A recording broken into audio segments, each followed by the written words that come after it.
যে আপনার পিছনে লাগে আপনার বদনাম করে, যে আপনাকে নিয়ে কথা টানাটানি করে, দেখবেন সে কোনো না কোনোভাবে কিন্তু আপনার পজিশন থেকে কিছুটা হলো নিচে।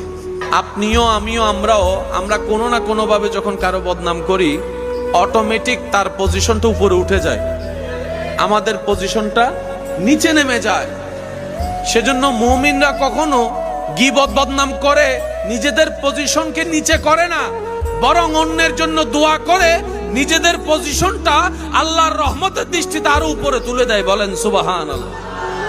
বদনামে গুনাহ কমে, বদনামে প্রচার বাড়ে, বদনামে হৃদয় মজবুত হয়, বদনামের সামনে যাওয়ার প্ল্যানিং সৃষ্টি হয়, বদনামে আপনার বন্ধ রাস্তা যেগুলো আপনি কখনো খেয়ালে করেন না সেগুলো আপনার আইডেন্টিফাই হয়। বদনামের কারণে আপনার যে মন খারাপ হয়, ওই মন খারাপের যে একটা শক্তি হয়, জিত হয়, সে জিত দিয়ে অনেক কঠিন কাজ সহজ হয়ে যায়। বদনামের মধ্যে লস নাই, শুধু শর্ত হচ্ছে একটা, আপনি হাইপার হতে পারবেন না।